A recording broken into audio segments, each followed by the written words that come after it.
Sehat. Lagi di Ente mana? di rumah? Alhamdulillah, sehat sehat sehat. Oh my Wah, luar biasa. god. Terakhir 2017. 18. Enggak, terakhir 2019 tahun lalu. Di mana? Enggak, tahun lalu tuh 2019, tapi kalau Oh, kita ketemu kayaknya maksudnya di Tamrin, di Kopi ya. Rase ya waktu itu. Iya, Itu tahun berapa ya? Mungkin tujuh- sekitar tahun 2017 kali. 17 2017, kayaknya ya. 18, iya. 18 Mas kayaknya. Iya, iya, iya, iya, Iya, iya. zamannya Reti dan teman-teman gitu lah ya. Iya, iya, iya. Itu di mana tuh anak tuh? Si Reti sekarang di BSM Blitar. Oh gitu, di Blitar. Dia unik Iya, juga iya. tuh masuk BSM dia kayaknya. Gara-gara kenal orang-orang Jakarta, Hah? terus sama kepala cabangnya, ya udah kamu aja yang kerja di sini. Kamu pilih deh kapan waktunya masuk kerja, langsung kamu aja deh. Gitu Jadi, ya. jadi dia nggak pakai psikotes segala. Oh gitu. Iya. Itu mirip aku dulu tuh dites Nah, sama si pewawancara, kamu bisa nah, bahasa Inggris gitu. nah, Terus aku dengan PD-nya bisa gitu. nah, Aku tegakkan badan terus aku bilang bisa nah. gitu. Padahal nggak bisa-bisa amat gitu. Terus nggak dites tuh. Ya itu apa? Nggak tahu berkah apa beruntung apa gimana nggak tahu ya. Iya, iya, iya. Ya itu Ya, namanya jalan Tuhan ya. jalan itu takdirnya sudah begitu ya. Ya, Masya Allah. Takdir. Iya. Kalau Nadia mau kuliah S2 dia. Oh gitu. Hmm. Ngambil di mana rencananya? Mau ke Malaysia dia. Kemarin udah daftar-daftar sih. Iya, iya, iya, iya. Ya Kalau semoga lancar lah. amin Semoga amin lancar. amin amin. Amin. Kalau kuliah S2 kan mau riset di lembaga-lembaga penting di Indonesia kan mudah-mudahan jadi lebih mudah. Iya, insya Allah. Heeh. Lu nggak kuliah Apalagi lagi, kalau Pak? apalagi kalau nggak terlalu jauh, jangan Malaysia gitu, agak deketan dikit, Singapura gitu. Emang Malaysia sama Singapura deketan Singapura gitu? Deketan Singapura lah. Oh, gitu ya. Iya. Nah itu kalau kuliah di Hmm. Singapura tuh riset di Indonesianya jauh lebih mudah lagi. Mudahnya kenapa? Ya karena kan pendapatan per kapita Singapura jauh di atas Malaysia gitu, jadi lebih Oh, dihargai. oke oke Realitanya oke. begitu. Begitu ya. Heeh, heeh. Ya, ya, ya. Sip sip sip sip. Jadi kita mulai dulu. Gimana? Ayo ini ceritanya gimana ini? Jadi ceritanya ini itu kan Akan ada direkam. udah gua rekam ini sebenarnya. Oh udah direkam. Akan gua rekam, kemudian ntar kalau lu merasa nyaman wajah ditampilkan di YouTube, gua tampilin. Tapi kalaupun enggak, Oh nggak nggak ada apa-apa masalah. ditampilkan, no Karena issue. kemarin eh, gue baru dapat ilmu sih. Ternyata di Quran itu eh, yang bicara tentang pendengaran itu Mm-mm. lebih banyak daripada yang berbicara tentang penglihatan. Nah, Nggak gitu. apa-apa lah. Iya, enggak ini aja apa namanya Kalau kita. di YouTube ya itu kan mediumnya audio visual ya, jadi visual kelihatan nggak apa-apa. Tapi kalau Oh iya, misalnya di Spotify Spotify ya atau nggak ada kan itu ya. ya justru itu. Nah, Kalau ya itu YouTube ya kelihatan nggak apa-apa. suara. Ya enggak, hari Iya. ini juga insya Allah sih ada sponsor sih. Oh Ada ya. 2 buku sih. Buku pertama ini buku Perbankan Syariah dari Mm-mm. Pak Khotibul Umam, sama Hmm. buku apa Bisnis Syariah. Bisnis Syariah ini Hmm. dari Prof Muhammad. Alhamdulillah Iya, iya, kemarin iya. sempat apa namanya ya kenalan lah sama orang Raja Grafindo. Ya sekarang Oke. saya tawarin mau nggak itu ikut sponsor, mau. Nah kalau Prof Muhammad saya udah pernah ketemu sih, udah pernah Hmm. ngajak jadi pembicara juga di kampus. Iya, iya, iya. Itu mereka ngajar di mana? Kalau Prof Muhammad di Jogja.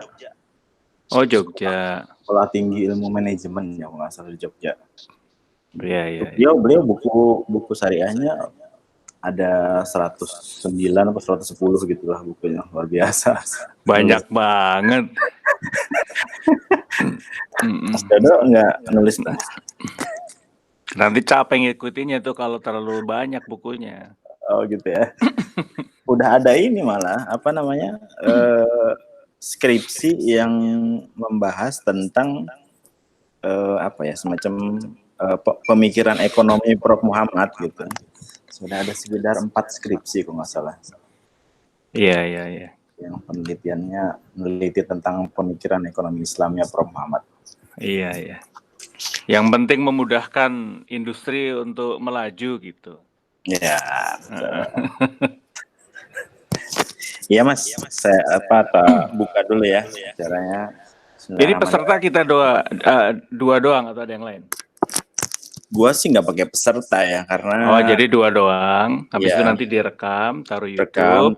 Gua taruh YouTube, terus nanti besok biarkan orang menonton supaya orang nonton gitu, bukan sekedar ikut pengen dapat sertifikat.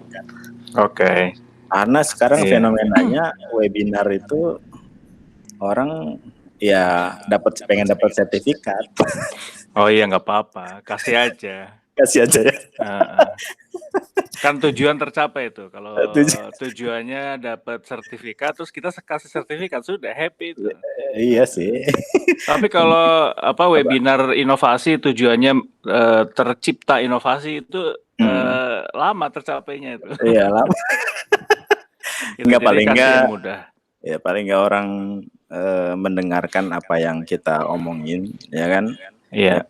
Nyangkut sedikit-sedikit itu kan mungkin nanti 2-3 tahun lagi dia ingat gitu kan. Iya.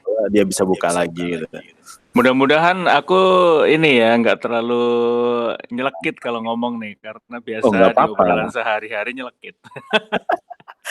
Bagus itu. Kan kita judulnya brainstorming ya. Iya, oke. Iya, supaya kita dapat ngerti juga kan ya. Oke, lanjut. Oke, sip. Bismillahirrahmanirrahim. Assalamualaikum warahmatullahi wabarakatuh. Waalaikumsalam. Alhamdulillahirrabbilalamin. Alhamdulillahillazi tatimus sholihat. Asyhadu an la ilaha illallah wa asyhadu anna Muhammadan abduhu wa rasuluh. Oke, malam ini saya kehadiran bintang tamu. Bintang tamunya Bapak Widodo Darajatun. Sejak 10 ya Mas ya. Sejak 2010 saya berkenalan, ternyata kakak kelas juga di IPB. Institut Perbankan tuh ya? Oh, itu bukan pertanian ya? Oh, pertanian. Sekarang namanya IPB University katanya. Oh, IPB University. Oh, iya. Keren. Sejak 2010 udah tertarik dengan inovasi beliau ini kayaknya. Bener nggak Mas? Bener lah. Nggak tahu tuh ya. Atau semenjak lu lihat baca buku Business Model Generation? Kayaknya tuh ya yang mulai memancing rasa penasaran mencari cara-cara baru tuh kayaknya sejak baca buku Blue Ocean Strategy itu. Oh, waktu Pak Didit waktu itu ya ngeluarin dulu buku Blue Ocean ya? Bukan. Kayaknya nih ya, itu tahun 2000, antara tahun 2005 sampai 2007 tuh. Oh, sebelumnya berarti ya? Pas banget buku itu terbit, terus agak populer di Milis ya. Milis mungkin orang zaman sekarang nggak kenal tuh apa itu Milis. Milis tuh kayak grup lah gitu. Cuman kan kalau grup itu grup WhatsApp gitu, membernya itu adalah nomor HP. Nah, kalau Milis itu adalah email gitu. Email, betul. Yahoo ya Mas ya?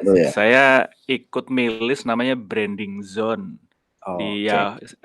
Saya pakai Yahoo. Nah, di situ ada yang ngebahas tentang Blue Ocean Strategy, pas banget bukunya terbit, terus ya gitulah, mulai baca-baca, dipraktekin kok asik gitu ya. Ternyata ada ternyata metode atau cara-cara baru itu kalau dipraktekin kok membuat kita jadi bisa kerja lebih santai gitu. Nah, betul, betul, betul, betul. Iya. Sudah ini ya, sudah banyak mengalami berarti ya. Ya, mudah-mudahan. Ya, alhamdulillah. Sekarang di BSM sebagai kok judulnya founder Innovation Center. Sekarang BSM punya founder juga ya. Ya gini, founder kan berarti orang yang mengikhtiarkan dari sebelumnya nggak ada menjadi ada gitu. Itu Oke. tentu effortnya lain kalau sekedar melanjutkan gitu. Maka Oke. saya pribadi menghargai founder lebih tinggi daripada menjalankannya gitu. Makanya Oh. lebih asik mencantumkan identitas sebagai founder gitu. Dan founder kan nggak bisa tergantikan. Walaupun kita udah pergi dari situ, kita tetap bisa ngaku bahwa kita adalah foundernya gitu. Iya. Keren. Ya, malam ini Mas, kita atau saya sebenarnya ini kan karena ada program dari Kemendikbud tentang Merdeka Belajar. Merdeka Belajar Kampus Merdeka itu kan mahasiswa rencananya akan disuruh belajar 3 semester. Event itu bisa di prodi lain yang kampus yang sama atau belajar melalui magang di industri gitu ya. Dan banyak yang lain lah gitu ya. Cuman gua menafsirkan sendiri Merdeka Belajar ini gue pengen, karena kemarin gini, gue sempat merancang materi-materi tentang pengantar bisnis Islam yang banyak gue temui di buku-buku di luar sana itu tentang bank syariah kebanyakan, akad gitu bisnis Islamnya. Nah ini gue coba merancang beberapa materi yang seperti yang udah gue sampaikan itu ya kaitannya gue mau bikin konsep bisnisnya tuh bisnis yang umum gitu ya, sehingga orang misalnya gue pengen cari modal dalam Islam itu gimana sih gitu misalnya. Kalau gue mau bisnis dalam Islam itu yang kayak gimana sih gitu. Nah mungkin hari ini karena ini mukodimahnya gue pengennya langsung berat gitu ya, makanya pengennya langsung berat ya. Berat itu karena langsung undang orang yang hebat ya, kayak Mas Dodo. Pujian yang baik. Udah gitu nggak dibayar lagi kan ya. Oh iya, itu wajib lah gitu, biar terasa ikhlasnya. Oh ya, iya, itu kira-kira begitu. Kenapa kok hadir konsep Merdeka Belajar versi saya gitu ya. Saya ya meskipun saya juga sadar sih. Ini sekarang saya ngajarnya di kampus swasta di Universitas Muhammadiyah Sidoarjo gitu ya. Ya nggak semua orang kenal ya, kita juga satu angkatan juga paling satu kelas Mas. Iya. Satu kelas karena di kanan kiri kita kampus UIN dan negeri-negeri satu angkatannya yang ekonomi Islam bisa 10 kelas, kita sisanya doang ini. Nggak apa-apa, kalau ada orang lain lebih sukses dari kita harus bersyukur tuh. Betul. Tapi dengan begitu jadi tantangan juga sih gitu ya, karena ngelihat mahasiswa begitu ya coba untuk digarap lah gitu ya, semaksimal mungkin gimana caranya mereka juga bisa maksimal gitu ya outputnya. Iya. Ya, cuman kan nggak semudah itu juga ya Mas ya. Iya. Ya, cuman tetap ikhtiar. Baik. Kira-kira yang mau dibahas tuh hari ini tentang, gue pengen Mas Dodo ya melihat konsep yang udah saya saya tulis gitu ya. Itu orang inovasi ngelihatnya gimana sih gitu ya, kira-kira gitu. Supaya dapat gambaran aja gitu. Kira-kira kalau orang inovasi misalnya ngelihat hadis ini, ngelihat surah ini seperti apa? Ya, surat apa itu? Oke, gua membuka dengan subbab bahasan pertama itu adalah tentang sebelum kita memulai bisnis, kita dulu perlu paham bahwa semua yang akan kita lakukan dalam bisnis itu untuk Allah. Itu konsep besarnya ya. Kemudian konsep besar keduanya adalah bahwa semua yang ada di kita atau kita peroleh ini kan tentu dari Allah. Pertama, ketika kita mau mulai bisnis, tentu semuanya hanya untuk Allah, karena semuanya dari Allah juga gitu ya baliknya. Nah, dalam satu ceramah gua mencatat ada sebuah hadis gitu. Barang siapa tujuan hidupnya adalah dunia, tujuan hidup dunia, Allah akan mencerai-beraikan urusannya. Iya. Berarti berantakan kan urusannya, tujuannya cuma dunia. Iya. Terus, yang menariknya adalah menjadikan kemiskinan, kefakiran itu kan di pelupuk mata ya. Kayak istilah mata orang ya. Miskin tuh kayaknya dilihat di hati ya. Kalau kaya kayak apa? Miskin tuh di mata ya. Kalau kaya hati ya. Ternyata hadis berikutnya menyebutkan bahwa dan dia tidak mendapatkan dunia kecuali menurut ketentuan yang ditetapkan oleh Allah.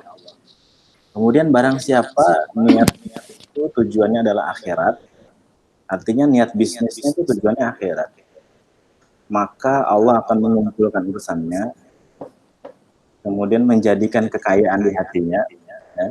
Kemudian dunia itu datang dalam keadaan hina.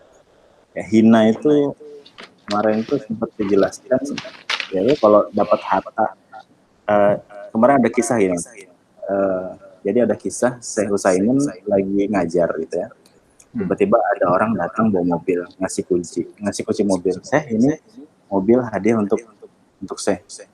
Dari siapa? Tadi saya nggak tahu. Enggak, ini hadiah untuk Syekh. Harus diterima. Saya diminta untuk menyampaikan ini dan harus diterima oleh antum. Mobil mahal lah waktu ya udah, sini saya ambil ya. Diambil, pegang aja. Tiba-tiba ada orang datang lagi. Ada orang ini mau nikah. Mau ngundang saya mau ngundang Syekh Utsaimin untuk datang dalam pernikahan saya. Tanggal berapa? Tanggal sekian. Aduh, saya nggak bisa kalau tanggal segitu. Tapi saya berharap saya datang lagi. Begini saja, saya sudah ada acara lain, saya nggak bisa datang. Mobil ini untuk kamu aja, kamu bawa pulang. Ya, jadi mobil itu dibawa sama orang yang lain, mas. Ya mungkin harta atau dunia datang dalam keadaan hina itu kira-kira gitu ya. Datang mobil, ada orang nikah gitu, nikah hadiah buat lu aja deh gitu. Mungkin lu bisa elaborasi, orang inovasi kan menciptakan sesuatu, tentu lu ketika meng-create produk, lu apa yang ada dalam pikiran lu pertama kali ketika lu create produk? Itu karena pijakannya itu adalah dogma-dogma keagamaan gitu ya, sangat filosofis. Jadi aku pingin membahas aspek filosofis dulu ya. Ini jadi sesi 1 nih ngomongin tentang filsafat, filosofi gitu kan, asal usul gitu, atau makna gitu kan, inovasi. Jadi ya tentu saya bukan orang yang berhak untuk menjabarkan tuh ayat-ayat itu, dan nggak punya background pengetahuan yang memadai untuk itu. Tapi siapapun kita kan pada dasarnya harus memaknai untuk diri sendiri gitu ya. Iya, betul. Nah, ayat-ayat itu harus kita maknai untuk diri sendiri. Betul. Gitu. Nah, saya sendiri ngelihat bahwa agama kita, mau kita rujuk dari berbagai pendekatan, itu cenderung mendorong manusia itu untuk mengurangi egonya dan meningkatkan kepedulian kita kepada umat, kepada orang banyak. Itu konsisten tuh pesan itu. Misalnya disebutkan bahwa manusia terbaik adalah yang paling bermanfaat buat orang lain. Kemudian ada kisah bahwa di akhir hayatnya Rasulullah itu 3 kata terakhirnya adalah umati, umati, umati. Umatku, umatku, umatku. Artinya bayangin ya, pada saat kita manusia itu akan kehilangan harta paling berharga kita, yaitu nyawa. ternyata yang diingat oleh Rasul tuh di detik-detik terakhir itu adalah bukan dirinya, tapi orang lain gitu. Umatku, umatku, umatku gitu. Itu pesan yang luar biasa. Nah, kemudian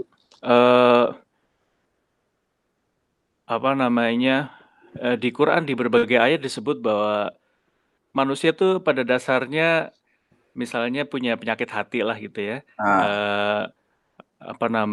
Suka berkeluh kesah gitu kan.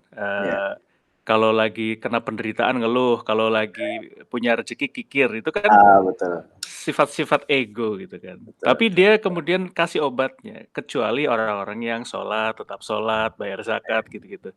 Nah, sholat, bayar zakat, puasa itu aku lihat konsisten itu adalah ikhtiar untuk mengurangi egoisme kita.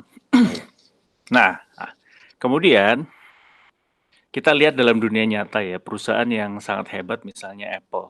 Ya. Ada ulasan menarik dari Simon Sinek tuh. Simon Sinek tuh penulis buku Starts with Why. Dia mengaku sebagai konsultan Apple dan juga konsultannya Microsoft. Nah, dia bilang bahwa di Apple itu 100% eksekutifnya menghabiskan 100% waktunya, waktu presentasinya katanya, itu untuk berpikir bagaimana caranya memudahkan usernya Apple. Memudahkan pengajar untuk mengajar, memudahkan siswa untuk belajar. Gitu. Nah, terus katanya di Microsoft itu rada-rada sebaliknya tuh. Katanya 80% eksekutif di Microsoft menghabiskan mayoritas waktunya itu untuk berpikir bagaimana cara mengalahkan Apple. Gitu. Nah, jadi apa hubungannya gitu ya? Ternyata Apple tuh dia tidak terlalu peduli dengan dirinya sendiri, egonya itu sepertinya nggak ada. Ambisi dia tuh hanya untuk membahagiakan orang, yaitu membahagiakan usernya. Gitu. Terus iseng-iseng saya lihat tuh hasil penjualan produk Apple iPod versus Microsoft punya tuh namanya Zune ya.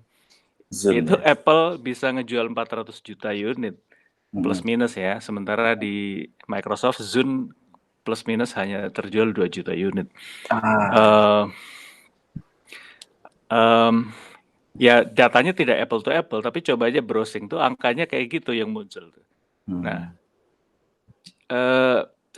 saya jadi semakin yakin bahwa inovasi itu akan bagus kalau kita punya egoisme itu nol terhadap diri sendiri gitu. Pingin kaya, pingin punya jabatan, pingin popularitas. Itu adalah penyakit hati yang kalau dihilangkan itu akan membuat kita jadi mudah untuk lebih peduli kepada orang lain, lebih peduli kepada user. Gitu. Nah itu maknanya selaras tuh antara ajaran agama kita dengan praktek di lapangan. Iya, gue ingat dalam satu ceramah itu, lu tahu kan ya dulu kayaknya kita belajar aljabar nggak sih? Aljabar tuh hitung-hitungan maksudnya? Iya, hitung-hitungan ya. Jadi Al-Khawarizmi itu dulu di bukunya Aljabar itu ada Ustadz menjelaskan gini. Kenapa saya bikin buku Aljabar ini, kata Al-Khawarizmi itu, karena matematika sekarang itu, kata dia itu nyusahin, kata dia. Matematika yang disebut itu matematika Yunani sama matematika Cina kalau nggak salah. Itu nyusahin. Dan saya bikin Aljabar ini untuk memudahkan umat Islam dalam belajar. Itu artinya Apple juga punya sesuatu yang yang mirip-mirip ya dengan gitu ya. Artinya tujuan bikin sesuatu itu bukan untuk bukan untuk mengalahkan, bukan untuk menang, bukan untuk memperkaya diri, ya buat istilahnya nyenengin orang lain ya mungkin ya. Iya. Nah jadi saya nangkep gini, menciptakan keberkahan bagi orang lain, bagi umat, itulah akhir dari sebuah cerita, itulah akhirat. Gitu. Nah, jadi saya memaknai bahwa akhirat itu tidak ansih itu dunia setelah kiamat gitu ya. Tapi itu adalah tujuan akhir dari segala pekerjaan kita. Karena tujuan akhir itu artinya kan tujuan yang paling ultimate gitu, paling ujung gitu. Nah, sementara yang dimaksud duniawi itu adalah perolehan jangka pendek, kayak misalnya popularitas, laba, market share, dan seterusnya. Itu bagi saya itu bukan tujuan akhir. Nah, dan itu dimetaforakan, ini pemaknaan saya pribadi ya, dimetaforakan sebagai duniawi gitu. Nah, terus ada yang neliti tuh, Boston Consulting Group tuh, meneliti tentang dua fokus tadi, fokus untuk menyelesaikan masalah orang lain sama enggak. Nah, dia menyebut itu sebagai istilahnya tuh purpose gitu. Nah, kalau di Islam barangkali akan sepakat kalau kita menggunakan istilah maqasid syariah gitu ya. Maqasid syariah. Iya. Ultimate goal of syariah gitu kan. Nah, itu ada menyelamatkan agama mungkin akhlak yang dimaksud ya. Kemudian menyelamatkan nyawa, kemudian akal, kemudian apa tuh? Singkatannya anak. ANAKAH. Akal, agama, nyawa, akal, KH-nya apa tuh? Maqasid syariah. Iya, maqasid syariah. Nah, itu adalah tujuan yang paling akhir, tujuan paling ultimate. Nah, menurut saya itulah yang layak menjadi pegangan seluruh umat manusia gitu. Dan kalau itu menjadi pegangan, kita nggak terlalu menghamba kepada kepentingan ego gitu ya, ego pribadi, itu enak tuh kita berinovasi. Bisa kasih contoh nggak satu yang kira-kira udah pernah dibikin yang yang udah pernah dilakuin lah Mas Dodo? Ya, ini kan tadi bab 1 kita ngomongin makna ya. Jadi pemaknaan terhadap inovasi itu kayak gitu tuh. Secara filsafat kita memang dituntut untuk memberikan solusi terhadap permasalahan umat tuh. Jadi ada akal, nyawa, kemudian agama dan seterusnya. Nah, pertanyaannya, keseharian kita itu betul-betul menyelesaikan masalah itu atau tidak gitu. Nah, untuk ini saya ingin masuk ke sebuah metafora begini. Kalau kita diminta untuk jalan misalnya, jalan ke lantai 2 gitu ya. Dari lantai 1 suruh jalan ke lantai 2. Kita itu tinggal jalan aja. Nggak perlu tuh mencari metode baru, gimana caranya ya ke lantai 2, nggak usah dipikirin, tinggal jalan aja gitu. Bisa jalan kaki atau naik lift atau eskalator gitu, no issue gitu. Artinya untuk menyelesaikan masalah itu, kita nggak perlu cara baru, kita nggak perlu inovasi. Tapi kalau kita di-challenge begini, tolong ke planet Mars. Tidak mungkin ke planet Mars tanpa harus menggali cara-cara baru. Gitu. Nah, jadi inovasi itu sebenarnya adalah pendekatan untuk menjembatani kita kepada tujuan-tujuan yang iya, tujuan-tujuan yang besar itu yang caranya kita belum tahu. Gitu. Nah, itu metafora inovasi begitu. Seperti kita diminta untuk mencari jalan menuju Mars. Gitu. Nggak mungkin kita langsung jalan. Pasti harus mikir dulu, cari metodenya, pengetahuannya kita peroleh dulu. Habis itu kita tes caranya. Kalau pakai roketnya meledak atau enggak, kan gitu. Baru kita jalanin, gitu. Nggak mungkin kita langsung jalan seperti halnya naik tangga gitu, nggak mungkin. Nah, inovasi itu seperti itu. Atau terus mungkin tadi ditanya, gimana? Tadi ditanya ini ya, apa namanya, yang pernah gitu ya. Nanti dulu lah. Ini bab 2 dulu, metafora inovasi begitu. Siap. Jadi mungkin apa namanya, kalau di Islam kan ini sering juga nih apa namanya, saya mendengar kalau kita misalnya kayak perusahaan Jepang gitu ya, dalam satu, saya mana tadi kita ya? Iya, tadi lupa. kita ngomongin tentang contoh inovasi. Oh, oke. Contoh inovasi. Jadi inovasi itu metaforanya itu adalah seperti kita diberi tantangan untuk melakukan sesuatu yang belum ada caranya. Ya. Seperti kita ke planet Mars, nggak ada caranya. Nah, disitulah kita harus berinovasi. Iya, gue juga ingat apa namanya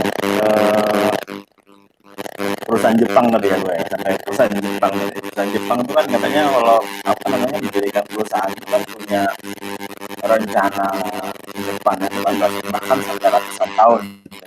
Iya. 200-300 tahun. Cuma ada sentilan juga sih yang gue juga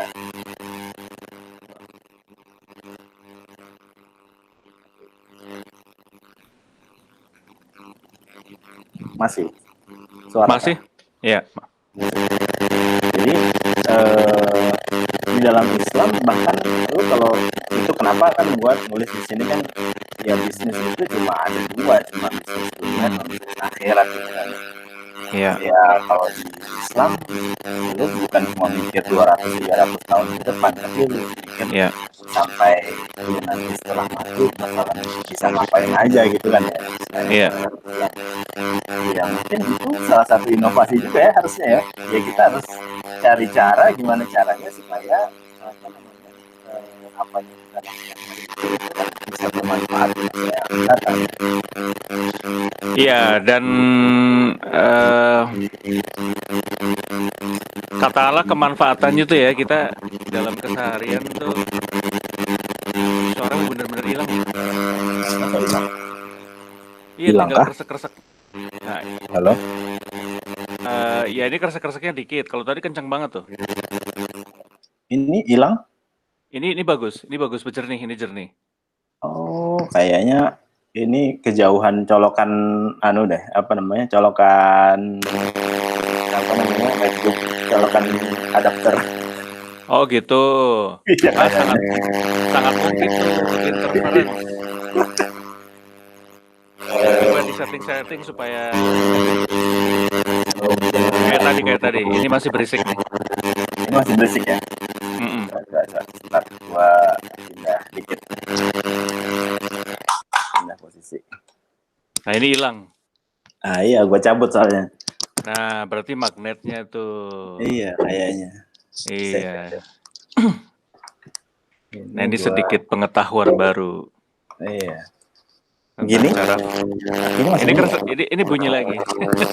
Bunyi lagi? Iya beneran. Oh. Ini hilang bunyinya. Iya berarti dari charger ini. Iya. Wah, wayahe iki. Hah? Mau mati ya laptopnya? Wayahe tuku ini berarti. Ini bunyi berarti? Enggak, ini enggak. Oh ini enggak bunyi? Oh. Enggak. Berarti ini tadi gue langsung ke apa namanya kecolokan. Sekarang gue lewat kabelnya kayaknya agak bagus ya ini. Yang tadi kabelnya agak jelek. Ya udah, kira-kira begitu tuh. Kayaknya begitu sih ya. Iya.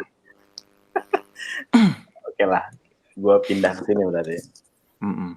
Nah, ya gitu tadi Mas.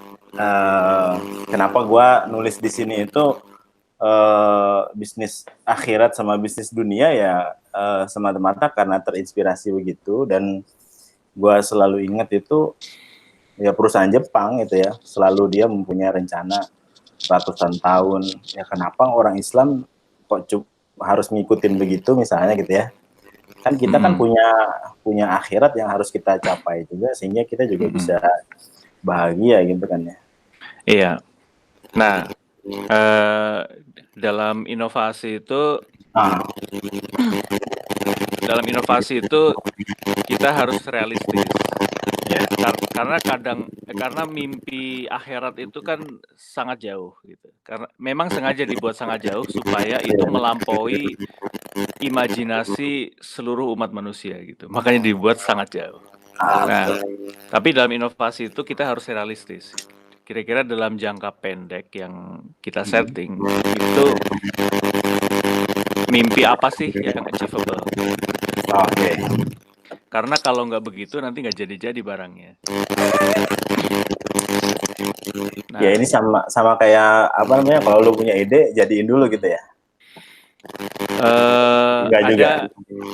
Ada istilahnya, ada orang menyebut quick win, tapi saya agak nggak setuju dengan istilah itu, karena quick win itu, istilah itu sering diperkosa. Iya, diperkosa seperti apa? Quick win itu yang penting jadi dulu gitu. Oke. Kadang-kadang solusinya nggak keren, nah saya nggak mau begitu. Jadi walaupun cepat, tapi harus sempurna gitu, mendekati sempurna. Nah, orang inovasi itu kadang menggunakan istilah namanya minimum viable product atau minimum viable solution. Jadi solusi yang bisa dibuat dalam jangka waktu yang sangat pendek dengan budget yang sangat kecil, tapi solusinya bagus dan menguntungkan. Nah, itu mirip-mirip quick win, tapi quick win yang bagus gitu. Nah, quick win tapi juga apa namanya, istilahnya mungkin laku juga gitu ya, bukan hanya sekedar quick win ya. Iya, yang laku di pasar. Lakunya bukan karena diskon ya, karena diskon itu dia tidak bisa long lasting gitu. Makanya diskon bagi saya bukan inovasi. Iya. Lu ngomong diskon, gue jadi inget kemarin gue tanya, Mas Dodo kenapa kok nggak pernah pasang iklan BSM gitu? Iya. Sementara teman-teman yang lain gue liatin kayaknya pasang iklan BSM semua tiap hari ya. Di status WA-nya. Saya pun pernah ditanya sama bos saya begini.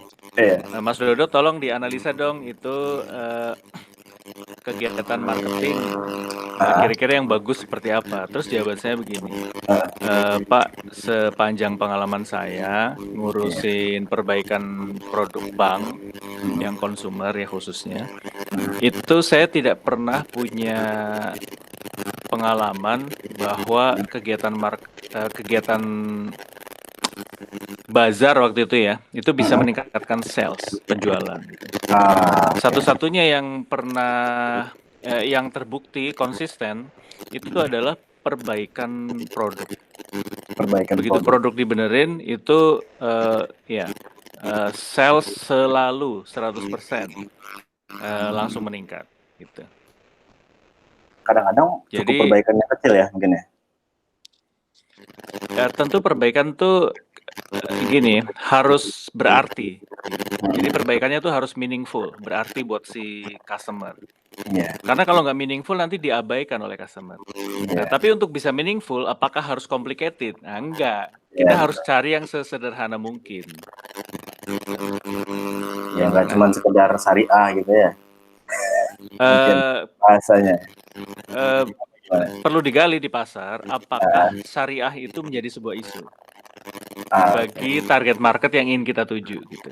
Kalau itu tidak menjadi isu, kemudian kita berimajinasi sendiri bahwa syariah itu adalah problem, maka kita tidak akan menemukan solusi. Nah, jadi dalam inovasi itu harus ya 100% harus didahului dengan problem identification. Jadi problemnya harus ada dulu, baru dibuat solusi atas problem itu.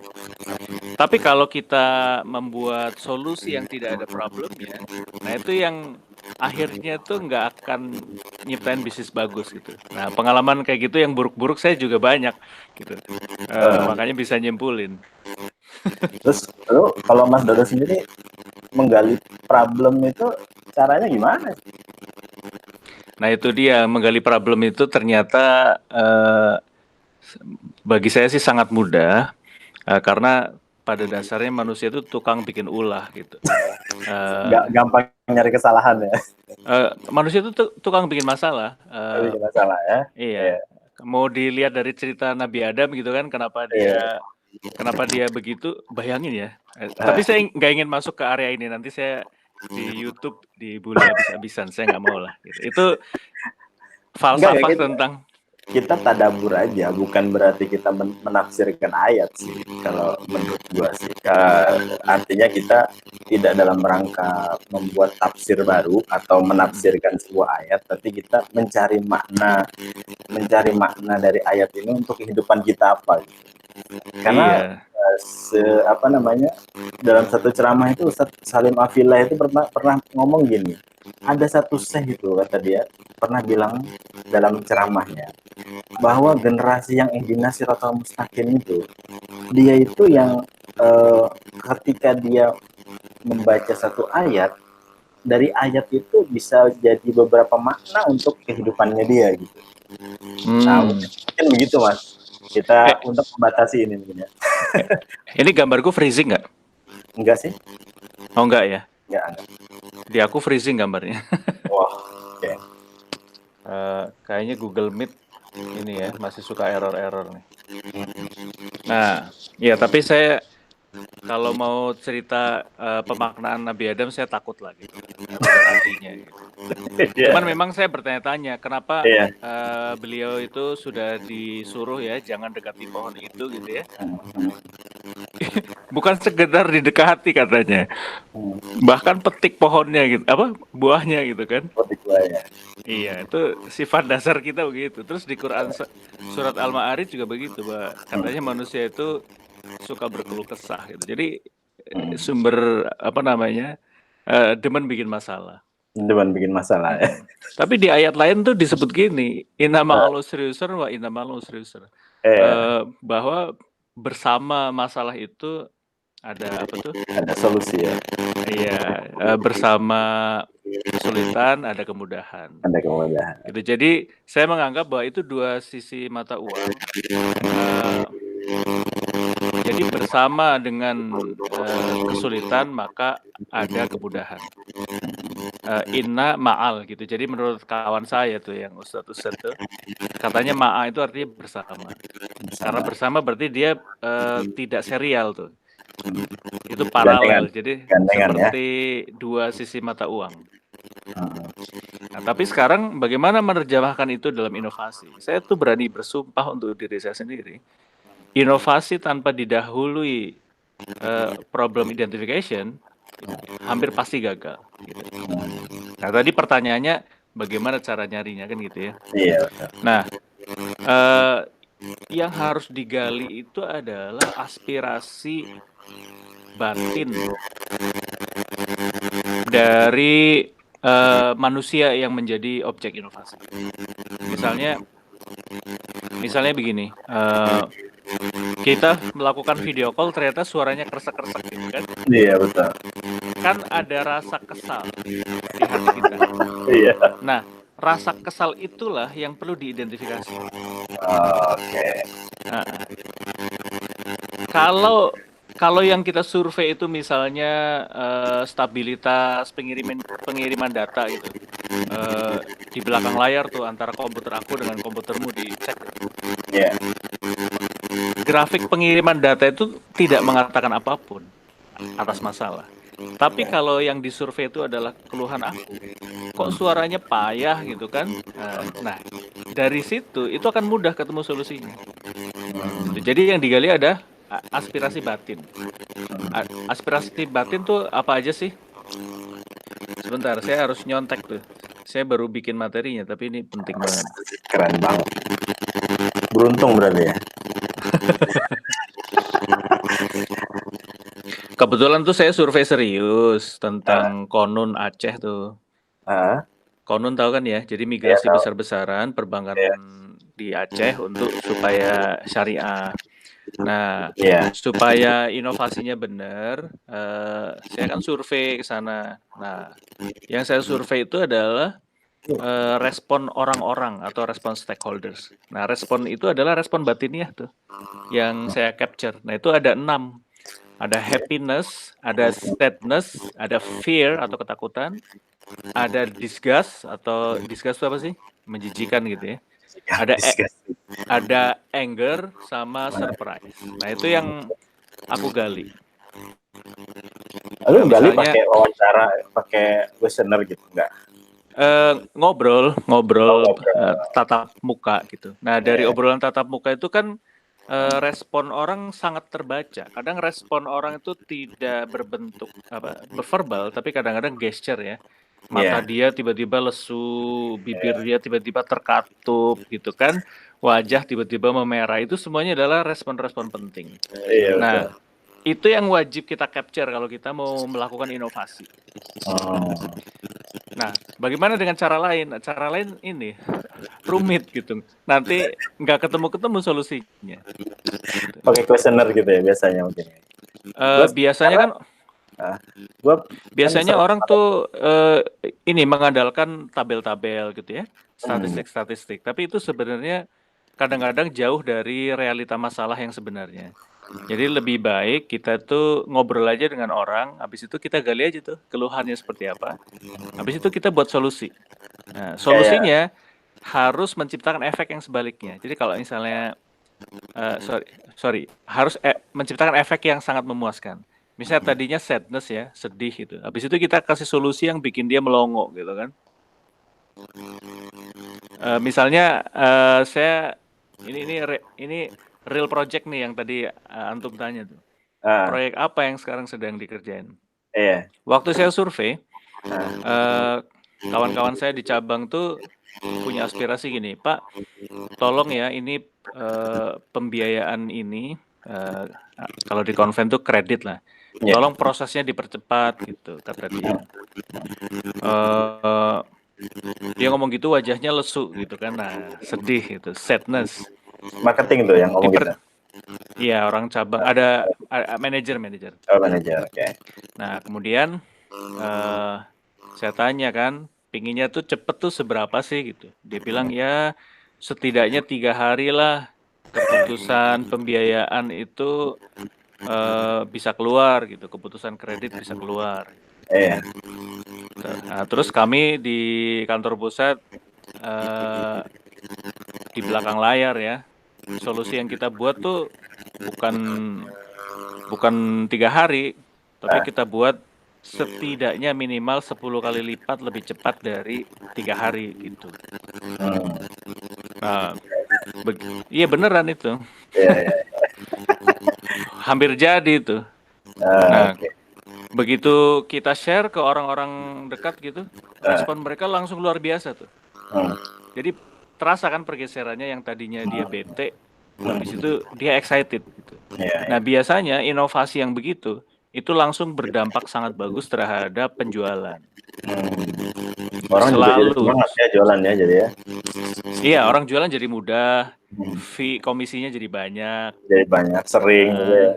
Orang jadi senyum gitu. Iya, nggak cuma sekedar apa namanya quantity ya mungkin, tapi juga mungkin level quality-nya juga tentu harus dijaga ya.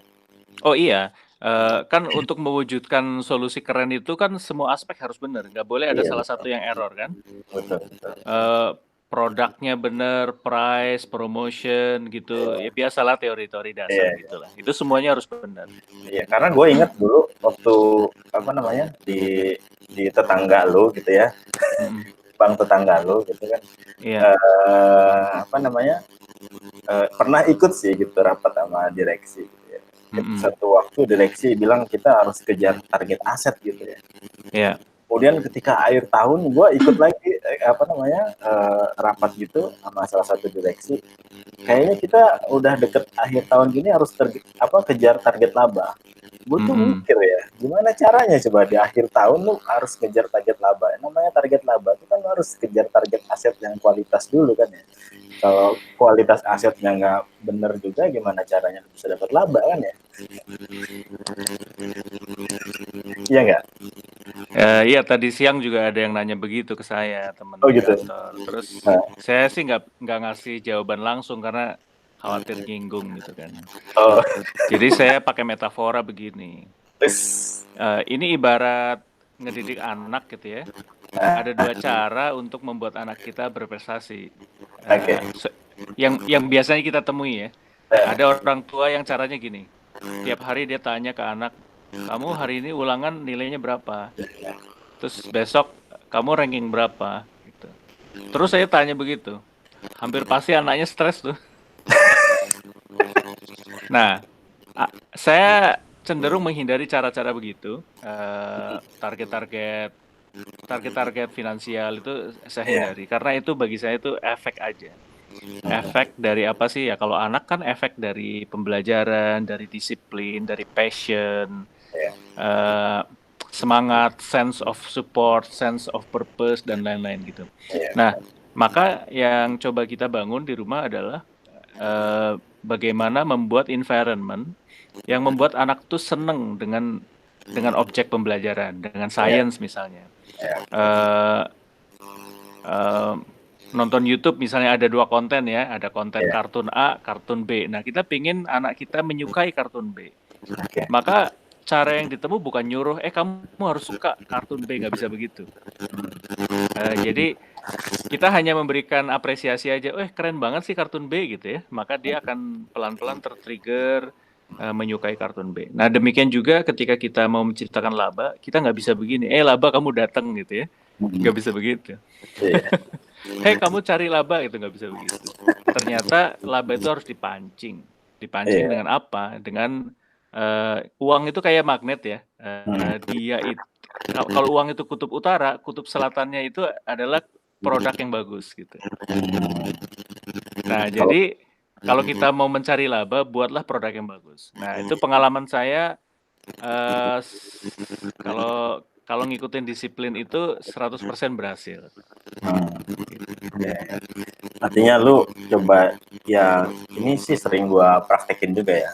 Ketika melihat sesuatu, orang lain melihat seperti apa, gua cari jalan sendiri untuk melihat dengan angle yang berbeda gitu, supaya ada apa istilahnya, ada pembanding juga, supaya juga mungkin ketika sama-sama menyampaikan solusi atas problem itu juga mungkin pimpinan juga akan jadi terbuka ininya ya,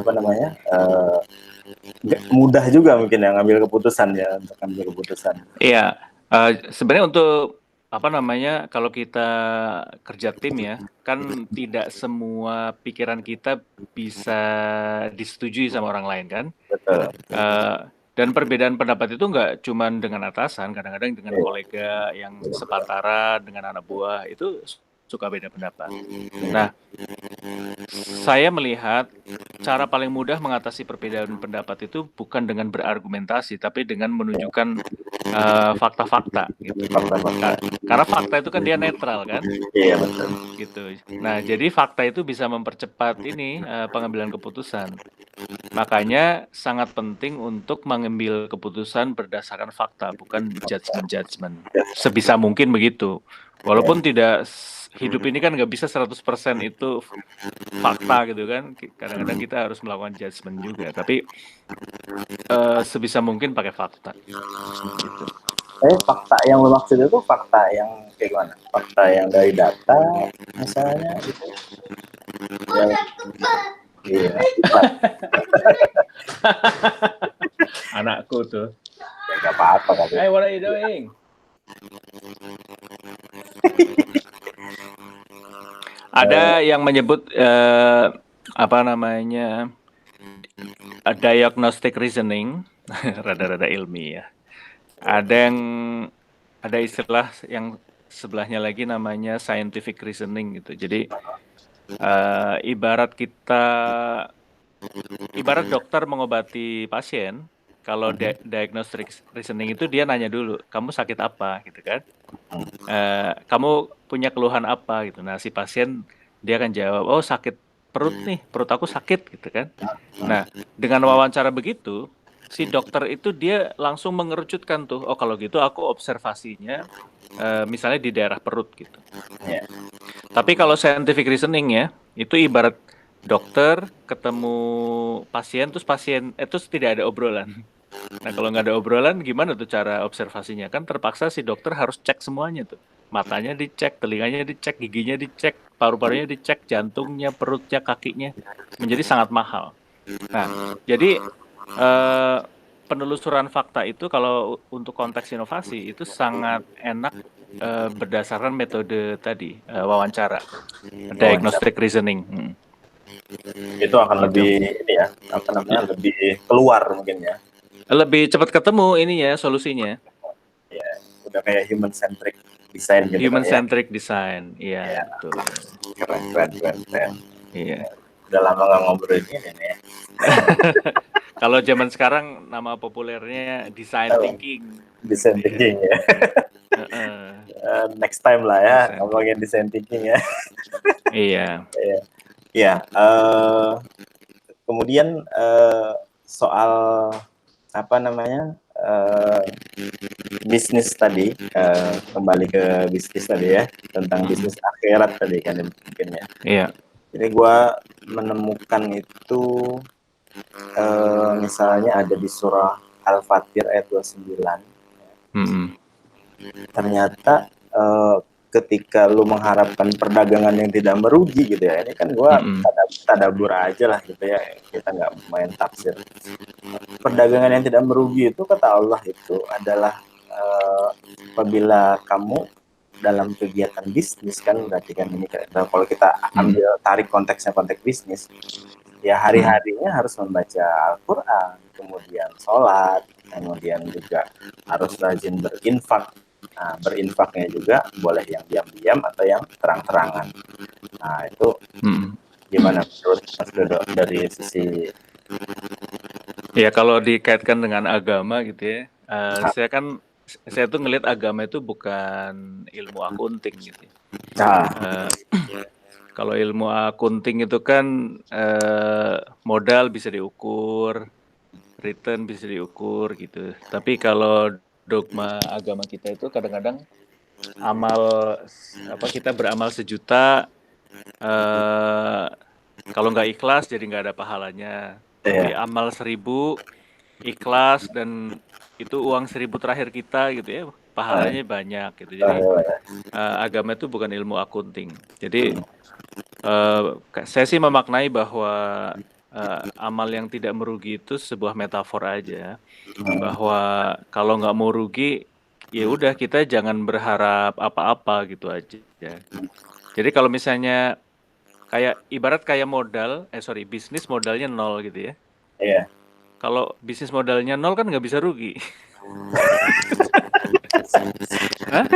Iya. Modalnya 0 nggak mungkin rugi kan? Iya. Ini kalau modalnya 0, yang lo maksud gimana coba? Lah misalnya kita bisnis ya, kalau modal 1 miliar gitu, bisa rugi berapa? Ya bisa rugi, bisa hilang 1 miliar kan? Iya, bisa lebih mungkin ya. Nggak mungkin lah. Nggak mungkin ya?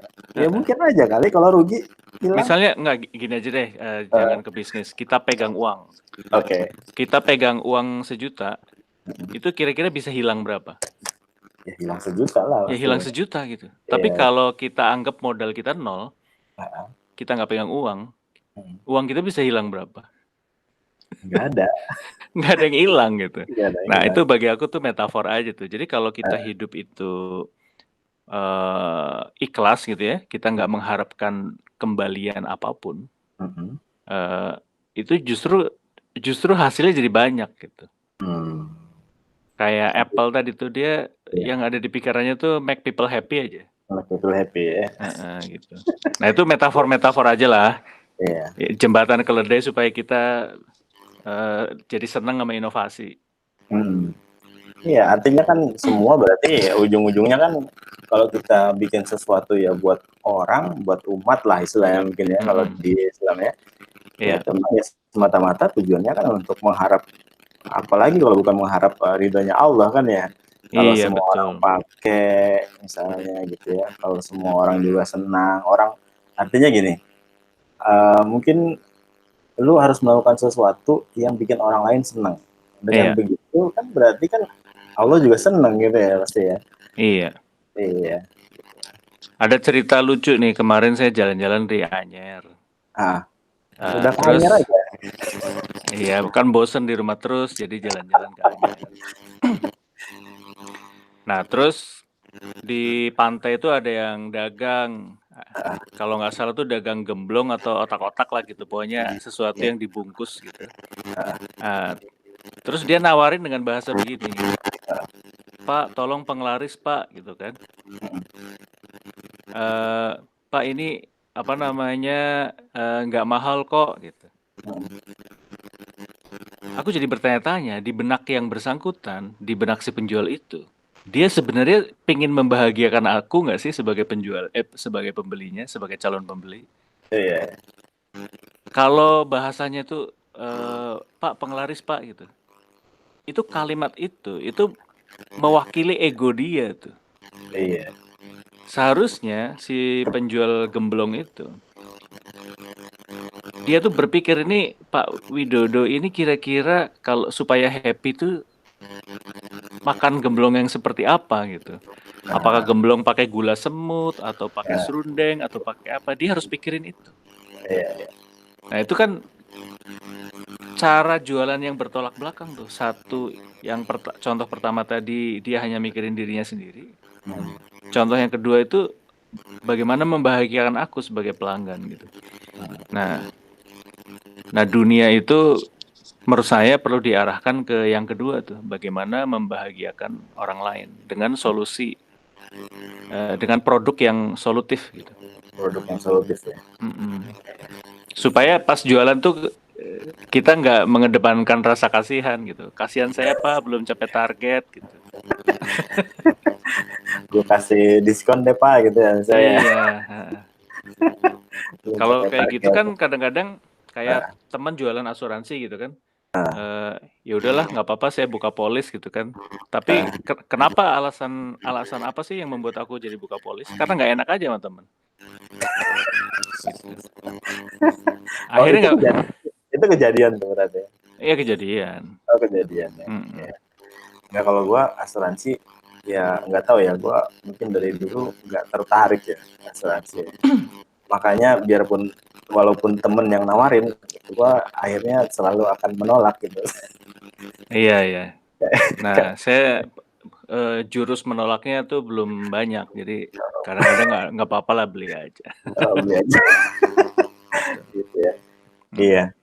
Jadi memang kesimpulan pertama kita ya di subbab ini ya memang akhirnya ya tujuannya kita mau nggak mau ya memang hanya untuk yang di atas ya. Jadi kalau kita hanya tujuan betul, kalau kita jualan ya benar kata Mas Dul dari jualan, kalau kita menjual kesan yang kita sampaikan ke customer itu adalah kepentingan kita, orang juga malas gitu beli ya. Hanya karena ngejar target misalnya gitu kan, hanya karena misalnya jualannya masih banyak misalnya gitu ya. Kira-kira gitu ya mungkin ya. Iya. Customer itu ibarat pasangan tuh. Nggak bisa kita begini. Tolong cintai aku gitu, nggak bisa. Kalau kita pengen pasangan kita mencintai kita, yang harus kita lakukan adalah sebaliknya. Kita berkorban untuk dia tanpa pamrih, terus berikan perhatian itu. Hanya dengan cara itu cinta itu akan diperoleh. Nah customer itu begitu sama. Kita nggak bisa, tolong beli produk aku gitu, nggak bisa. Kalau mau produknya laris, justru kita harus sangat peduli dengan customer, dia pinginnya apa, habis itu kita penuhi. Kalau dia pingin gemblong yang gepeng ya kita bikin yang gepeng. Kalau pinginnya gemblong bulat, bikin yang bulat gitu. Dengan sendirinya dia akan belanja, akan beli gemblong kita gitu. Cocok nggak tuh metaforanya? Cocok. Ya mungkin gue jadi akhirnya ingetin apa bisnis model kanvas ya. Kan ketika di bisnis model kanvas kan lu ketika membuat produk tertentu kan lu harus create dulu value-nya apa gitu ya. Iya betul. Baru lu tahu segmen customer-nya yang mana kan gitu ya. Iya. Nah suatu saat saya pengen cerita tuh value itu. Kalau kita mau cepet banget sukses, itu kita harus menciptakan value proposition yang aku sebut sebagai irresistible value proposition. Jadi nilai tawar yang tidak mungkin ditolak oleh pelanggan. Kalau kita mampu menciptakan itu, percaya deh, itu produk langsung booming tuh. Apa contohnya di luar sana produk yang menurut lu yang kira-kira apa tadi irresistible? Irresistible. Nah, aku punya pengalaman pribadi. Oke. Aku kan tahu sendiri lah bikin startup terus gagal kan. Iya. Jadi aku pernah mengalami nggak usah. Aku pernah mengalami masa-masa yang sangat traumatik terhadap istilah startup. Oke. Karena momen itu sangat menyakitkan buat pribadi aku dan keluarga gitu. Oke. Kejatuhan yang luar biasa gitu ya. Nah, saking luar biasanya kejatuhan itu membuat saya jadi muncul sifat iri dan dengki itu terhadap mereka yang sukses startup. Nah, Oke. siapa yang waktu itu sangat sukses adalah Gojek. Nah, sehingga ketika Gojek tuh udah populer, kawan-kawan tuh udah pada download Gojek, udah pakai Gojek gitu ya. Saya tuh masih enggan pakai Gojek karena tadi muncul rasa iri dan dengki. Saya nggak mau pakai gitu. Tapi di titik tertentu, ketika saya pulang kantor gitu ya, sampai di Bintaro tuh ada Gramedia, sampai di situ saya tuh bisa tuh pakai kendaraan umum gitu kan. Tapi dari Gramedia ke rumah cari taksi kadang-kadang karena itu dekat pool ya, kadang-kadang taksi di stop nggak mau tuh. Oke.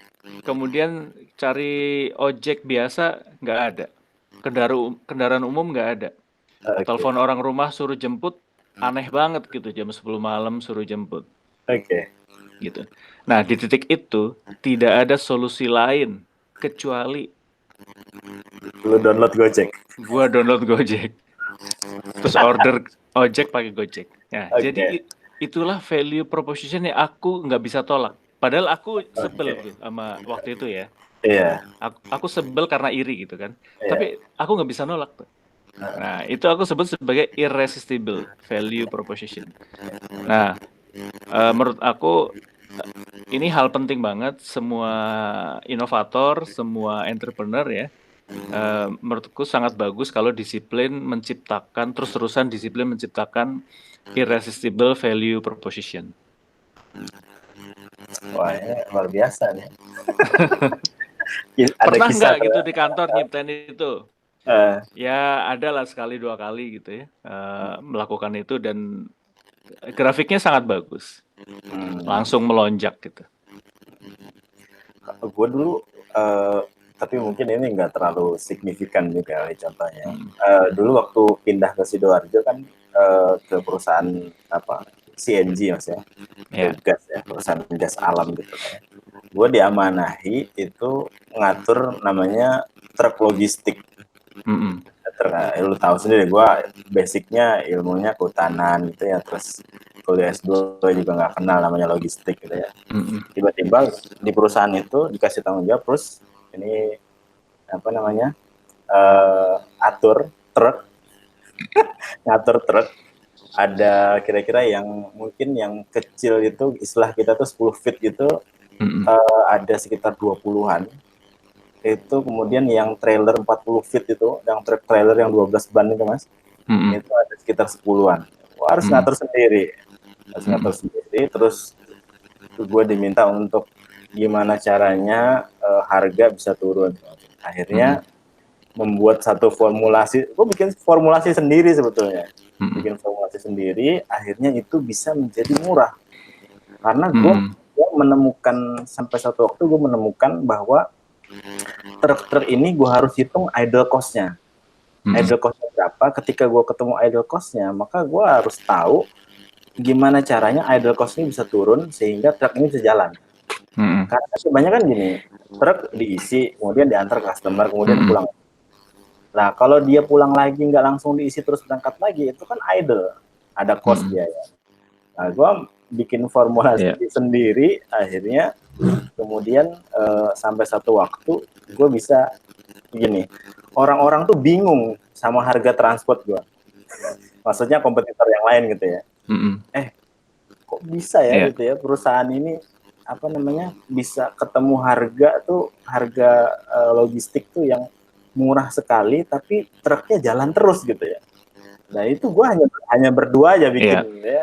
Nah itu akhirnya semua orang mau nggak mau menurunkan harga logistiknya mereka semua gitu ya, beberapa kompetitor gitu di Jawa Timur ini.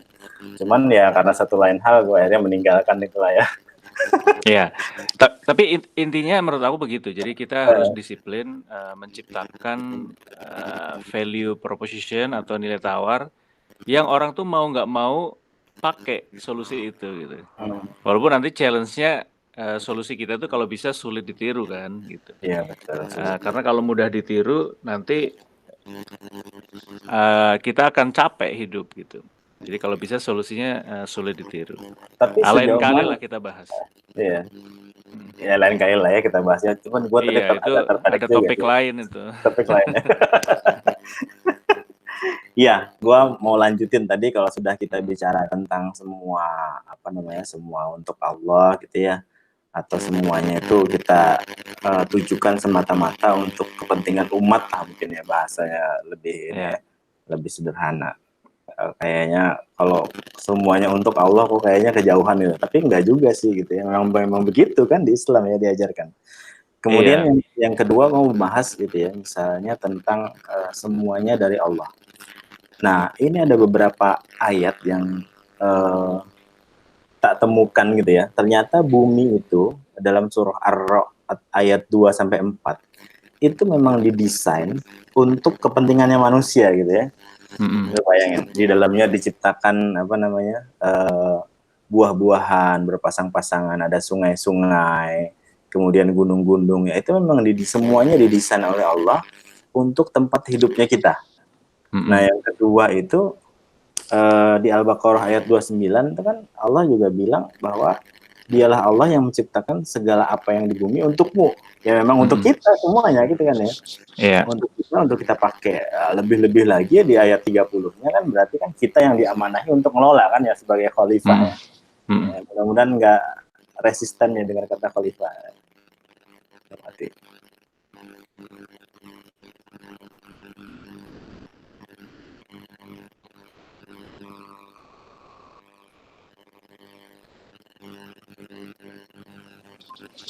Lanjut. Tiba-tiba mati. Gak tahu tuh ke swipe. Oh, ke swipe. Iya, kalau artinya MacBook itu kan swipe dia kayak back gitu loh. Iya betul. Artinya kan dunianya didesain untuk manusia, kemudian memang Allah juga bilang untuk manusia, kemudian kita juga yang diamanah untuk mengelola. Cuman Allah juga mengingatkan kepada kita sebetulnya itu jangan merusak bumi gitu ya. Di Al-Baqarah ayat 11 sampai 12 itu jangan merusak bumi gitu ya. Nah, kira-kira lu gimana sih di inovasi yang jangan merusak bumi dan lu sebagai orang yang diamanahi untuk mengelola bumi itu untuk menciptakan sesuatu yang mungkin berguna bagi bumi kali ya? Karena gue pernah mendengar dalam satu ceramah itu gini mas, waktu zaman jaya-jayanya Islam itu sebetulnya para ulama itu udah tahu gitu ya, atau para ilmuwan Islam itu udah tahu di dalam bumi ini ada minyak, ada batu bara gitu. Cuman mereka juga tahu mereka nggak akan mau menggali dalam bumi ini karena ketika mereka menggali dalam bumi ini berarti itu artinya mereka merusak bumi gitu. Gimana mas? Waduh. Berat ya, keberatan dah. Berat itu. Tapi kira-kira gini ya, bagi yang maha kuasa kan planet itu nggak cuma bumi ya. Iya, jadi kalau hilang satu bumi kan buat dia mah nggak masalah gitu kan. Nggak masalah. Yang rugi itu kita gitu, manusia. Karena kita hanya bisa hidup di bumi gitu. Jadi mau nggak mau harus diselamatin di bumi gitu kan. Nah memang cara orang nyelamatin itu ya kadang-kadang ada efek sampingnya gitu, kayak kita ngobatin diri kita sendiri kadang-kadang ada efek sampingnya. Pakai BBM, pakai fossil fuel gitu, ada efek sampingnya polusi gitu. Terus sekarang pakai baterai gitu kan. Ya baterai sendiri kan buat alam tuh nggak bisa sembarangan buang baterai kan gitu ya. Selalu ada efek samping gitu. Maka aku sepakat bahwa manusia itu walaupun diarahkan untuk selalu menjaga bumi, tapi efek sampingnya itu ya menciptakan banyak kerusakan gitu. Makanya begitu manusia itu dikurung gitu ya, ada pandemi ini, nah itu bumi jadi seger lagi gitu, polusi turun gitu kan. Nah, yang ada intinya kita harus ikhtiar aja sih, berusaha supaya memperbaiki bumi gitu ya. Kalau ada efek samping ya nanti itu PR buat yang kita yang akan datang atau buat orang lain juga gitu. Generasi yang akan datang Bagaimana gitu. menciptakan solusi baru lagi gitu, terus-terus gitu. Itu PR yang nggak berhenti-berhenti aku pikir. Tapi lu kira-kira merasa nggak sih lu diamanahin sama Allah gitu ya untuk ngelola bumi ini, mungkin dari sisi inovasi produknya Bank Syariah gitu misalnya? Ya mengelola bumi ini kan istilah yang terlalu hiperbolik ya. Iya. Kayak para pengusaha di Silicon Valley sering menggunakan istilah change the world gitu kan. Tapi apakah betul-betul change the world kan enggak. Kadang-kadang yang dibuat hanya HP doang gitu kan. Padahal masalah dunia kan nggak cuma HP gitu. Tapi memang peran manusia itu ya sekecil itu sebenarnya. Kita lahir tuh ya untuk menyelesaikan satu masalah kecil lah. Ada yang kebetulan bisa bikin search engine, ada yang kebetulan bisa bikin handphone bagus gitu ya. Ada yang bikin laptop bagus gitu. Nah, mungkin peran saya mungkin bikin produk bank yang bagus itu mungkin peran saya gitu. Nah, menurut saya ya sudahlah itu kita dititipi kemampuan seperti itu ya udahlah manfaatkan semaksimal mungkin gitu. Nah, peran kita yang sekecil itu apakah layak disebut sebagai mengelola dunia gitu ya?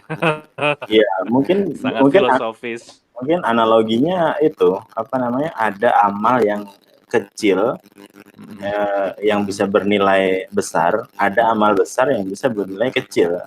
Ya mungkin kita menjadi bagian daripada amal yang kecil, insya Allah ya, menjadi bagian daripada amal kecil yang bernilai besar mungkin ya. Karena iya, saya cenderung amal kecil bernilai besar. ya. Jadi ibarat alat potong tuh ya, pisau itu tuh sangat tajam gitu. Tapi biasanya pisau yang sangat tajam itu dia tidak multifungsi tuh. Nah, Pisau daging ya hanya untuk daging, pisau roti hanya untuk roti gitu. Nah, kalau pisau yang bisa berfungsi semuanya gitu, kayaknya nggak ada tuh. nggak ada ya kayaknya. Nggak ada yang bisa motong kayu sama motong daging sama motong roti gitu. Kayaknya nggak ada tuh. Kayaknya nggak ada ya. Tapi kalau ngelihat ilmuwan Islam zaman dulu tuh kayaknya mereka punya banyak keahlian. Apalagi mungkin yang pernah gue dengar tuh kayak Ibnu Sina itu katanya pernah ngomong dalam satu bukunya itu bahwa kalau ilmu kedokteran itu ilmu yang kecil dan saya nggak perlu guru gitu katanya.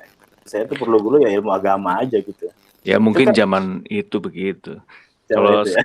Iya, kalau sekarang kan ilmu semakin spesifik. Iya, katakanlah belajar tentang virus gitu kan. Oh ternyata ada virus corona, ada virus antrak, ada makin banyak variannya gitu. Nah jadi kalau mau dikuasai semuanya semakin nggak mungkin tuh. Semakin nggak mungkin ya, karena makin spesifik ya. Semakin spesifik. Iya, karena kemarin gue malah menemukan gini mas, ternyata di IPB ada dosen IPB ya, gelarnya sarjana kehutanan juga, tapi dia S2 S3-nya itu tentang Islamic Banking dan dia membahas tentang hutan wakaf gitu ya. Kan itu spesifik banget ya, dia kan udah memang basicnya kehutanan, kemudian dia bicara tentang di Islamic Banking-nya tentang hutan wakaf ya, luar biasa spesifiknya gitu. Iya. Dan makin spesifik asalkan itu bernilai ya, makin bagus tuh. Karena kalau generalis ya, orang mudah lupa sama kita. Begitu ya. Coba kita cari manusia di bumi ini yang terkenal karena generalisnya. Mudah nggak kita menyebutkan nama? Ya nggak mudah ya. Sangat sulit. Sangat sulit ya. Sangat sulit. Dan itu terjadi di semua profesi aku lihat. Jadi mau penyanyi, mau khotib, penceramah, mau pakar teknologi, pakar budaya gitu ya. Itu yang terkenal dia hampir selalu punya spesifikasinya. Misalnya kita ambil Michael Jackson. Coba tarian dia yang terkenal kan cuma satu. moonwalk gitu ya. Atau kita contoh penyanyi daerah yang baru meninggal tuh. Didi Kempot gitu. Oh, Didi Kempot. Oke. Kan genrenya campur sari gitu ya. Iya. Ada nggak artis lain yang terkenal karena campur sari selain Didi Kempot? Sulit kan nyebutnya? Sulit nyebut. Sulit. Rhoma Irama gitu. Oke lah, dia genre besarnya dangdut gitu kan. Tapi dangdut yang seperti soneta itu kan cuman Rhoma Irama.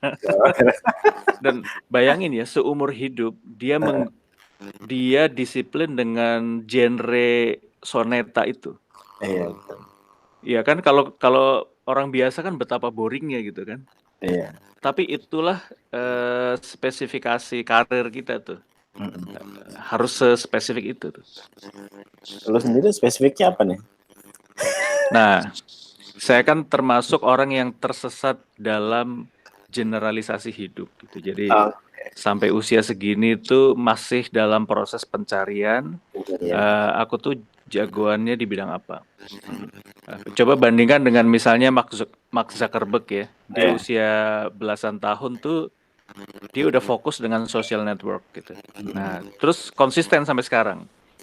Nah, tapi saya kan belajar perikanan, belajar perbankan. Di bank juga karirnya macam-macam tuh. Kadang di cabang, kadang di. Nah, makanya saya pingin kapok tuh dari karir yang generalis dan pingin ke spesialis. Tapi spesialisnya bidang apa? Mungkin ya bidang inovasi.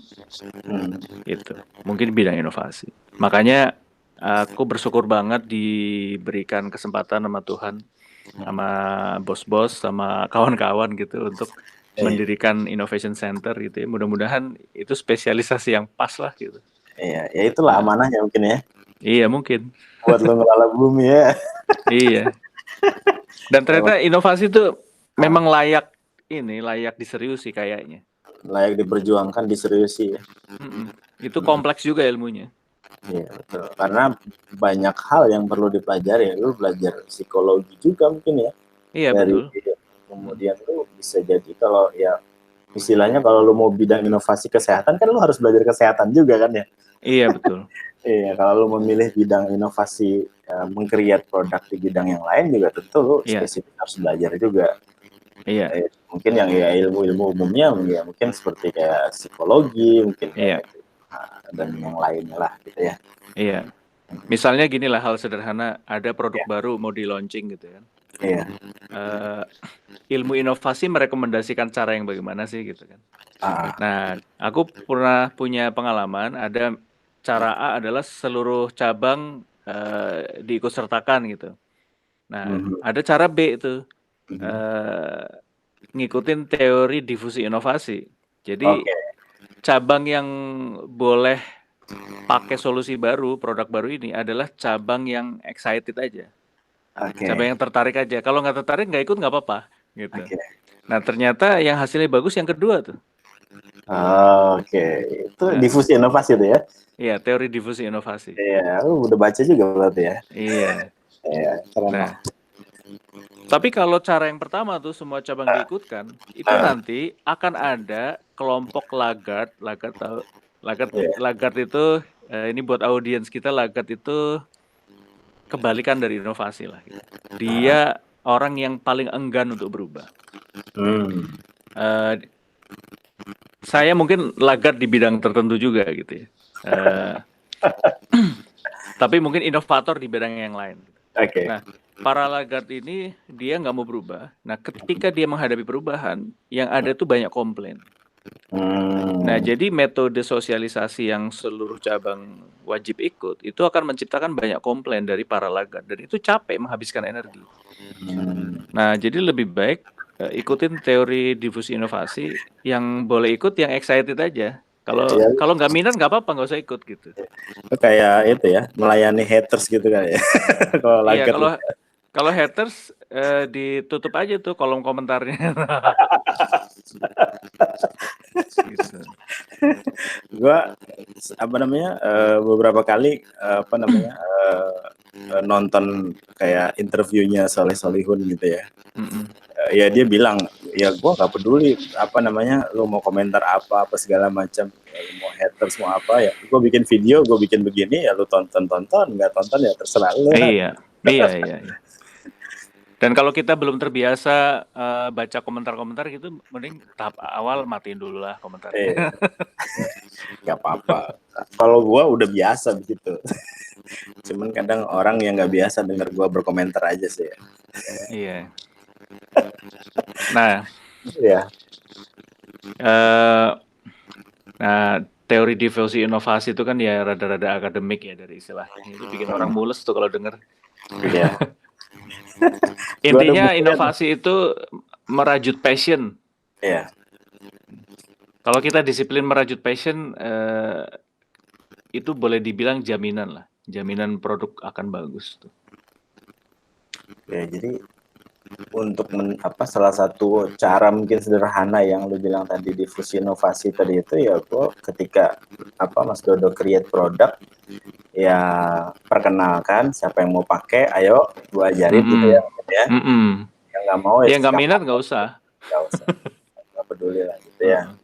Nanti mereka akan melihat sendiri kalau temennya achieve ternyata bagus kan, akhirnya mereka juga pikir kan ya. Itu yang terjadi tuh. Jadi ketika para entusias itu dia mencoba duluan dan sukses, para pragmatis dia akan iri kan, akhirnya dia nyoba tuh ikutan.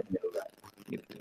Cuman kadang-kadang mungkin orang pragmatis tuh bisa jadi gagal juga kali ya, karena mereka di awalnya sudah nolak dari awal, terus kemudian hanya karena ya itu tadi karena tujuannya udah beda nih, mungkin orang-orang yang antusias kan tujuannya beda dengan orang yang pragmatis ya.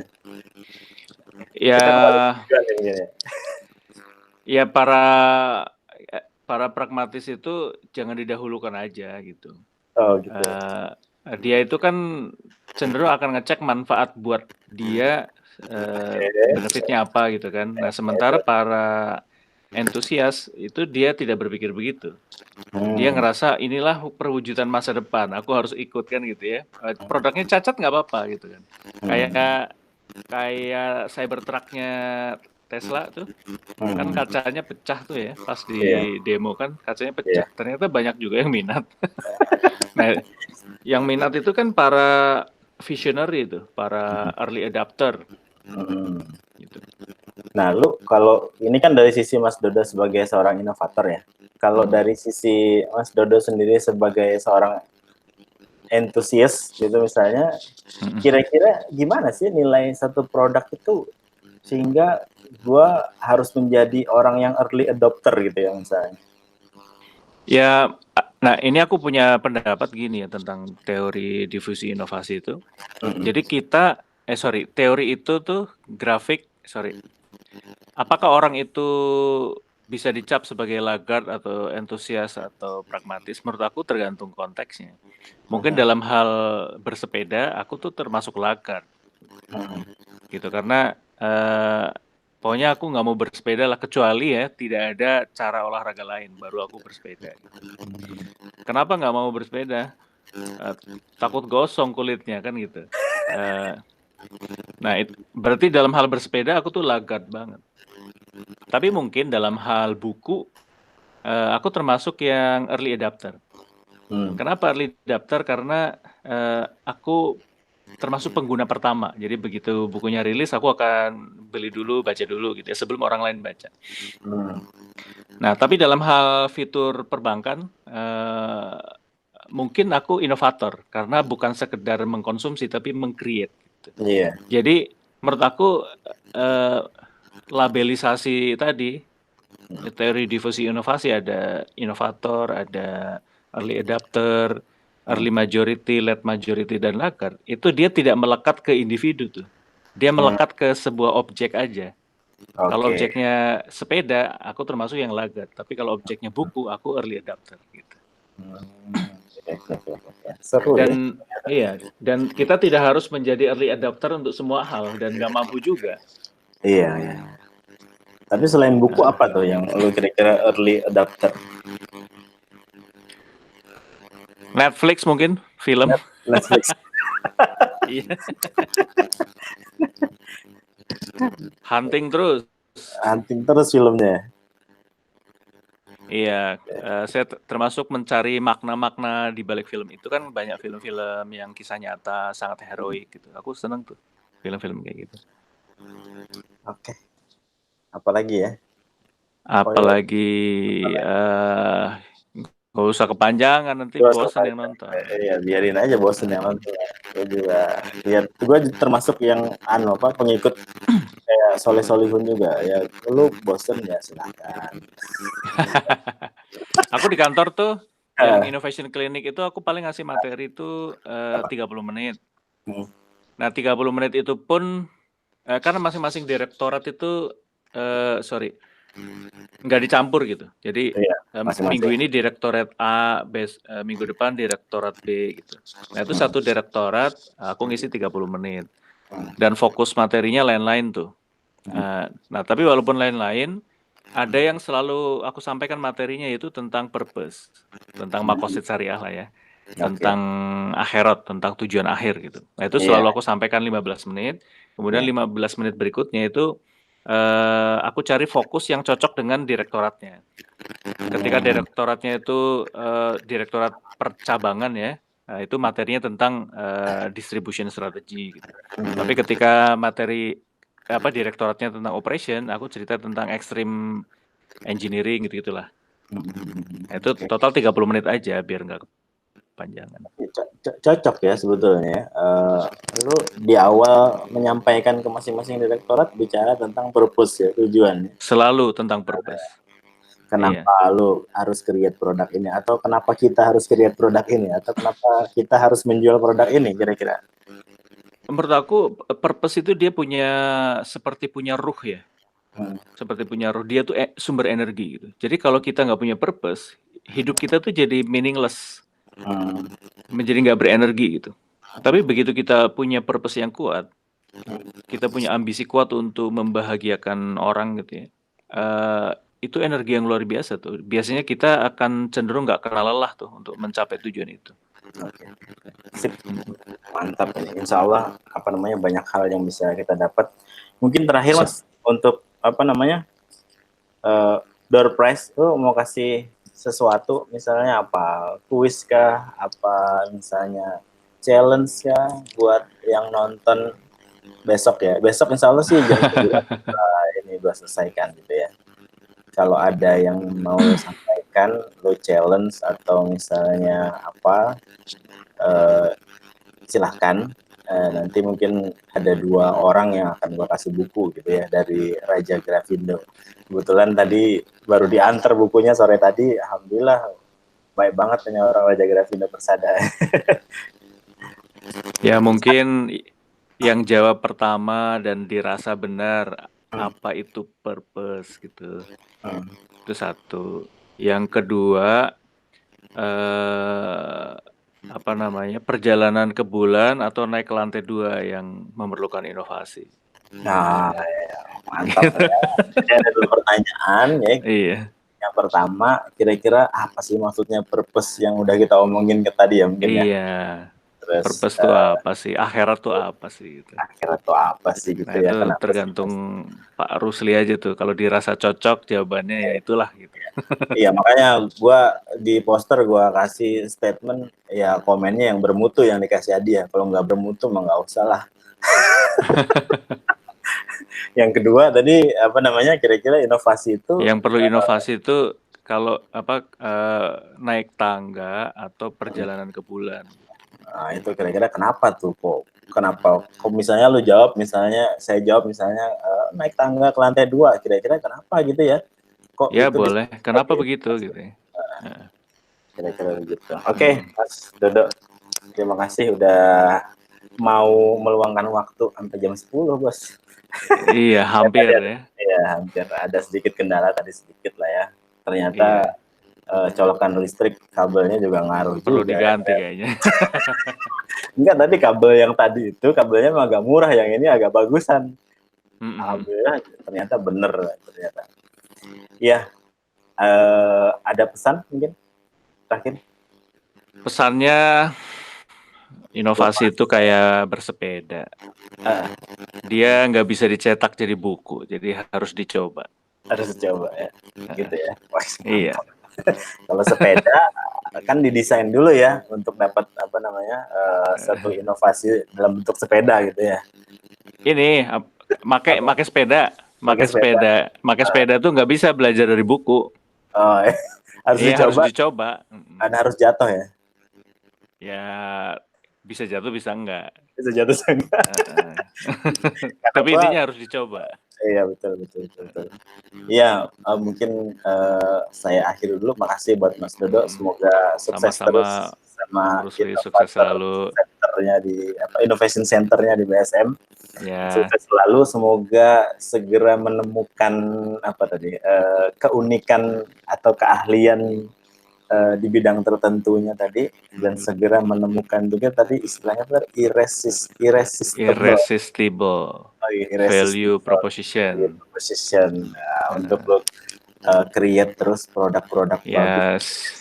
Saya doakan juga lah buat Mas Rusli dan semua orang di Indonesia, di dunia gitu bisa menemukan irresistible value proposition. Amin. Seperti halnya Rhoma Irama. Sampai hari ini ya. Iya. Tak tertandingi. Dan pendengar setianya juga nggak pernah berakhir ya. Ya hanya maut tadi akhirnya mungkin. Iya. Oke Mas, saya akhiri. Assalamualaikum warahmatullahi wabarakatuh. Waalaikumsalam warahmatullahi wabarakatuh.